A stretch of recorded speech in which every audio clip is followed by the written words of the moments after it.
Jack and the Beanstalk by Flora Annie Steel. A long, long time ago, when most of the world was young and folk did what they liked because all things were good, there lived a boy called Jack.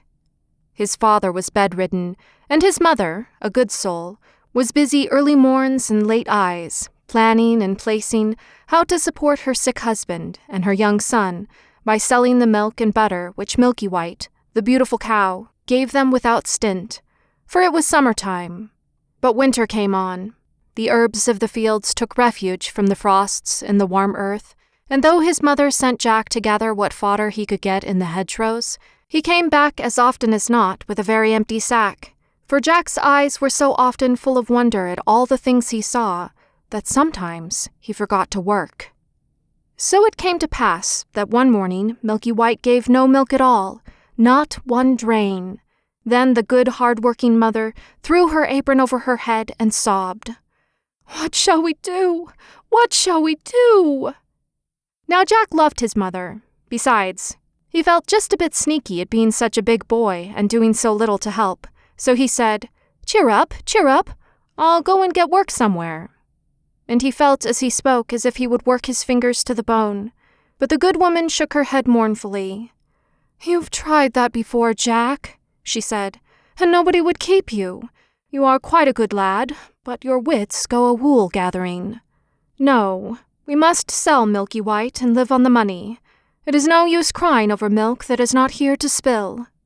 You see, she was a wise as well as a hard-working woman, and Jack's spirits rose. "Just so," he cried, "we will sell Milky White and be richer than ever. It's an ill wind that blows no one good. So, as it is market day, I'll just take her there, and we shall see what we shall see." "But," began his mother. "But doesn't butter parsnips," laughed Jack. "Trust me to make a good bargain." So, as it was washing day, and her sick husband was more ailing than usual, his mother let Jack set off to sell the cow. "Not less than 10 pounds," she bawled after him as he turned the corner. 10 pounds indeed! Jack had made up his mind to 20 solid golden sovereigns.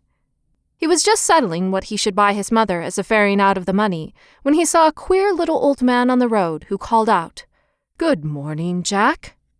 "Good morning," replied Jack with a polite bow, wondering how the queer little old man happened to know his name, though, to be sure, Jack's were as plentiful as blackberries. "And where may you be going?" asked the queer little old man. Jack wondered again. He was always wondering, you know, what the queer little old man had to do with it. But, being always polite, he replied, "I am going to market to sell Milky White, and I mean to make a good bargain." So you will, chuckled the queer little old man. "You look the sort of chap for it. I bet you know how many beans make 5. 2 in each hand and 1 in my mouth," answered Jack readily. He really was sharp as a needle. Just so, chuckled the queer little old man, and as he spoke, he drew out of his pocket 5 beans. "Well, here they are, so give us Milky White." Jack was so flabbergasted that he stood with his mouth open as if he expected the 5th bean to fly into it. "What?" he said at last. "My Milky White for 5 common beans? Not if I know it." "But they aren't common beans," put in the queer little old man, and there was a queer little smile on his queer little face. "If you plant these beans overnight, by morning they will have grown up right into the very sky." Jack was too flabbergasted this time to even open his mouth. His eyes opened instead. "Did you say right into the very sky?" he asked at last, for, see you, Jack had wondered more about the sky than about anything else. "Right up into the very sky," repeated the queer old man, with a nod between each word. "It's a good bargain, Jack. And as fair play's a jewel, if they don't, why, meet me here tomorrow morning, and you shall have Milky White back again. Will that please you?" "Right as a trivet," cried Jack, without stopping to think, and the next moment he found himself standing on an empty road. 2 in each hand and 1 in my mouth," repeated Jack. "That is what I said, and what I'll do. Everything in order. And if what the queer little old man said isn't true, I shall get Milky White back tomorrow morning." So whistling and munching the bean, he trudged home cheerfully, wondering what the sky would be like if he ever got there. "What a long time you've been!" exclaimed his mother, who was watching anxiously for him at the gate. "It is past sunsetting, but I see you have sold Milky White. Tell me quick how much you got for her." "You'll never guess," began Jack. "Laws a mercy, you don't say so," interrupted the good woman. "And I worried all day lest they should take you in. What was it? 10 pounds? 15? Sure it can't be 20. Jack held out the beans triumphantly. "There," he said, "that's what I got for her, and a jolly good bargain, too." It was his mother's turn to be flabbergasted, but all she said was, "What? Them beans?"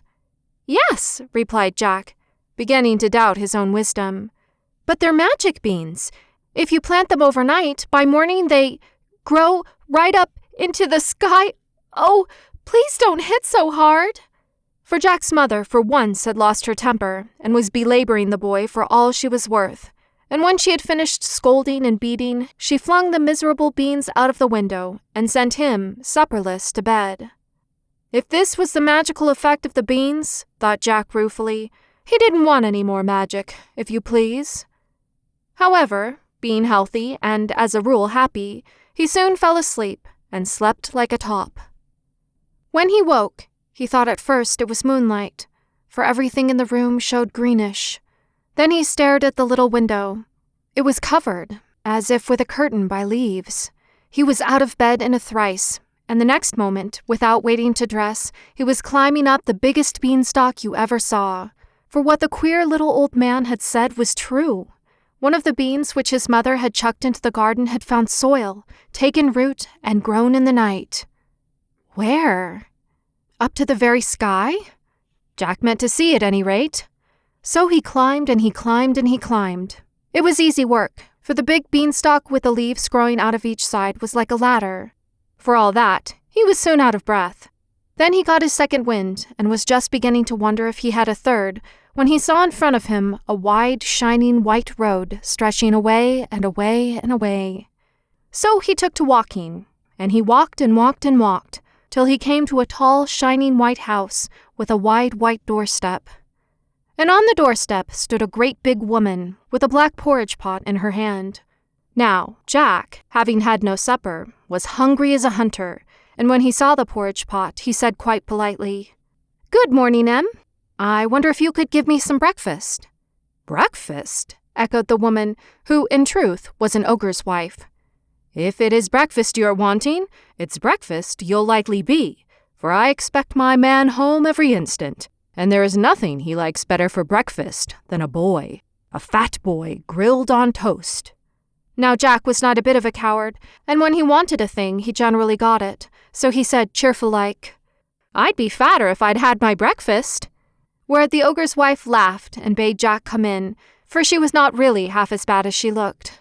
But he had hardly finished the great bowl of porridge and milk she gave him, when the whole house began to tremble and quake. It was the ogre coming home. Thump, thump, thump. "Into the oven with you, sharp!" cried the ogre's wife, and the iron oven door was just closed when the ogre strode in. Jack could see him through the little peephole slide at the top where the steam came out. He was a big one for sure. He had 3 sheep strung to his belt, and these he threw down on the table. "Here, wife," he cried, "roast me these snippets for breakfast. They're all I've been able to get this morning. Worse luck. I hope the oven's hot." And he went to touch the handle, while Jack burst out all of a sweat, wondering what would happen next. "Roast?" echoed the ogre's wife. "Pooh, the little things would dry to cinders. Better boil them." So she set work to boil them, but the ogre began sniffing about the room. "They don't smell. Mutton meat," he growled. Then he frowned horribly and began the real ogre's rhyme. "Fee, fi, fo, fum. I smell the blood of an Englishman. Be he alive or be he dead, I'll grind his bones to make my bread." "Don't be silly," said his wife. "It's the bones of the little boy you had for supper that I'm boiling down for soup. Come, eat your breakfast. There's a good ogre. So the ogre ate his 3 sheep, and when he had done, he went to a big oaken chest and took out 3 big bags of golden pieces. These he put on the table and began to count their contents while his wife cleared away the breakfast things. And by his head began to nod, and at last he began to snore, and snored so loud that the whole house shook. Then Jack nipped out of the oven and, seizing one of the bags of gold, crept away and ran along the straight, wide, shining white road as fast as his legs would carry him till he came to the Beanstalk. He couldn't climb down it with the bag of gold. It was so heavy, so he just flung his burden down first, and helter-skelter climbed after it. And when he came to the bottom, there was his mother picking up gold pieces out of the garden as fast as she could, for, of course, the bag had burst. "Laws a mercy me," she says. "Wherever have you been? See, it's been raining gold." "No, it hasn't," began Jack. "I climbed up." Then he turned to look for the beanstalk, but lo and behold, it wasn't there at all. So he knew then it was all real magic. After that, they lived happily on the gold pieces for a long time, and the bedridden father got all sorts of nice things to eat. But at last, a day came when Jack's mother showed a doleful face as she put a big yellow sovereign into Jack's hand and bade him be careful marketing, because there was not one more in the coffer. After that, they must starve.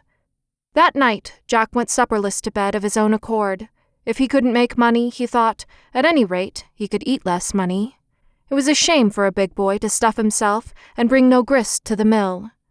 He slept like a top, as boys do when they don't overeat themselves, and when he woke, hey, presto! The whole room showed greenish, and there was a curtain of leaves over the window. Another bean had grown in the night, and Jack was up it like a lamplighter before you could say knife. This time he didn't take nearly so long climbing until he reached the straight, wide, white road, and in a trice he found himself before the tall white house, where on the wide white steps the ogre's wife was standing, with the black porridge pot in her hand. And this time Jack was as bold as brass. "Good morning, Em," he said. "I've come to ask you for breakfast, for I had no supper, and I'm as hungry as a hunter." "Go away, bad boy," replied the ogre's wife. "Last time I gave a boy breakfast, my man missed a whole bag of gold. I believe you are the same boy." "Maybe I am, maybe I'm not," said Jack with a laugh. "I'll tell you true when I've had my breakfast, but not till then." So the ogre's wife, who was dreadfully curious, gave him a big bowl full of porridge, but before he had half finished it, he heard the ogre coming. Thump, thump, thump. "In with you to the oven," shrieked the ogre's wife. "You shall tell me when he has gone to sleep." This time Jack saw through the steam peephole that the ogre had 3 fat calves strung to his belt. "Better luck today, wife," he cried, and his voice shook the house. "Quick, roast these trifles for my breakfast. I hope the oven's hot." And he went to feel the handle of the door, but his wife cried out sharply, "Roast? Why, you'd have to wait hours before they were done. I'll broil them. See how bright the fire is?" "Humph," growled the ogre, and he began sniffing and calling out, "Fee, fi, fo, fum. I smell the blood of an Englishman. Be he alive or be he dead, I'll grind his bones to make my bread." "Twaddle," said the ogre's wife, "it's only the bones of the boy you had last week that I've put into the pig bucket." "Humph," said the ogre harshly, but he ate the broiled calves, and then he said to his wife, "Bring me my hen that lays the magic eggs. I want to see gold." So the ogre's wife brought him a great big black hen with a shiny red comb. She plumped it down on the table and took away the breakfast things. Then the ogre said to the hen, "Lay." And it promptly laid. What do you think? A beautiful, shiny, yellow golden egg. "Not so dusty, Henny Penny," laughed the ogre. "I shan't have to beg as long as I've got you." Then he said, "Lay," once more, and lo and behold, there was another beautiful, shiny, yellow golden egg. Jack could hardly believe his eyes, and made up his mind that he would have that hen, come what might. So, when the ogre began to doze, he just out like a flash from the oven, seized the hen, and ran for his life. But, you see, he reckoned without his prize, for hens, you know, always cackle when they leave their nests after laying an egg, and this one set up such a scrawling that it woke the ogre. "Where's my hen?" he shouted, and his wife came rushing in, and they both rushed to the door. But Jack had got the better of them by a good start, and all they could see was a little figure right away down the wide white road, holding a big, scrawling, cackling, fluttering black hen by the legs. How Jack got down the beanstalk he never knew. It was all wings and leaves and feathers and cacklings. But get down he did, and there was his mother, wondering if the sky was going to fall. But the very moment Jack touched ground, he called out, "Lay!" And the black hen ceased cackling and laid a great big shiny yellow golden egg.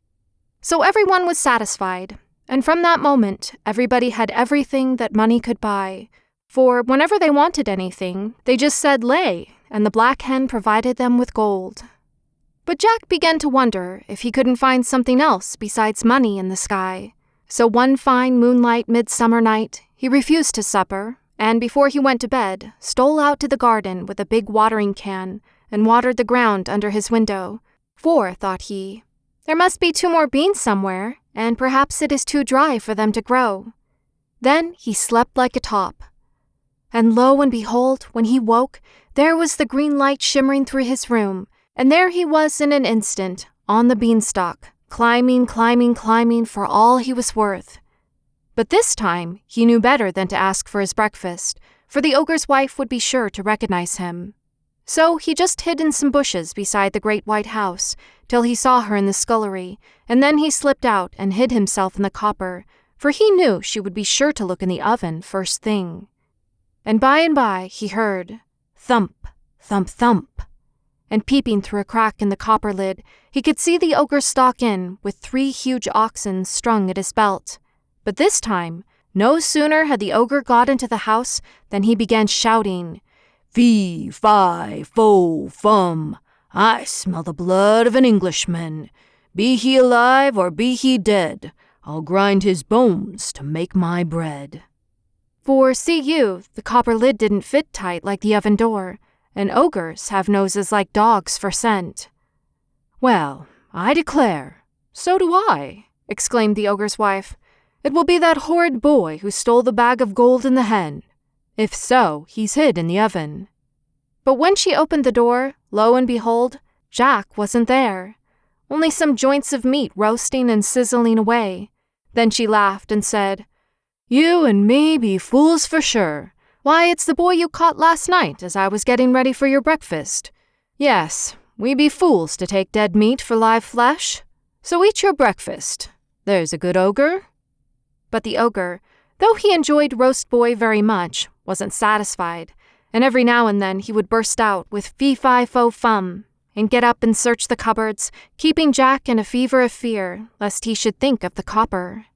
But he didn't, and when he had finished his breakfast he called out to his wife, "Bring me my magic harp. I want to be amused." So she brought out a little harp and put it on the table, and the ogre leant back in his chair and said lazily, "Sing." And lo and behold, the harp began to sing. If you want to know what it sang about, why, it sang about everything, and it sang so beautifully that Jack forgot to be frightened, and the ogre forgot to think of fee-fi-fo-fum, and fell asleep, and did not snore. Then Jack stole out of the copper like a mouse, and crept hands and knees to the table, raised himself up ever so softly, and laid hold of the magic harp, for he was determined to have it. But no sooner had he touched it than it cried out loud, "Master! Master!" So the ogre woke, saw Jack making off, and rushed after him. My goodness, it was a race. Jack was nimble, but the ogre's stride was twice as long. So, though Jack turned and twisted and doubled like a hare, yet at last, when he got to the beanstalk, the ogre was not a dozen yards behind him. There wasn't time to think, so Jack just flung himself onto the stalk and began to go down as fast as he could, while the harp kept calling, "Master! Master!"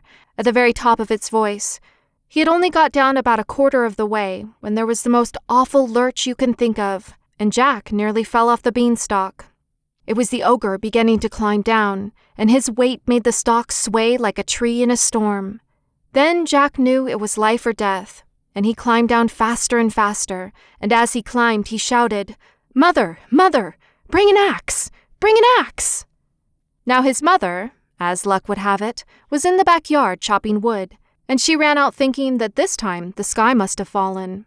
Just at that moment, Jack touched ground, and he flung down the harp, which immediately began to sing all sorts of beautiful things, and he seized the axe and gave a great chop at the beanstalk, which shook and swayed and bent like barley before a breeze.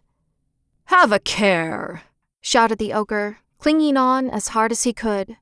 But Jack did have a care, and he dealt that beanstalk such a shrewd blow that the whole of it, ogre and all, came toppling down, and, of course, the ogre broke his crown, so that he died on the spot. After that, everyone was quite happy, for they had gold to spare, and if the bedridden father was dull, Jack just brought out the harp and said sing, and lo and behold, it sang about everything under the sun. So Jack ceased wondering so much and became quite a useful person. And the last bean still hasn't grown yet. It is still in the garden. I wonder if it will ever grow. And what little child will climb its beanstalk into the sky? And what will that child find? Goody me!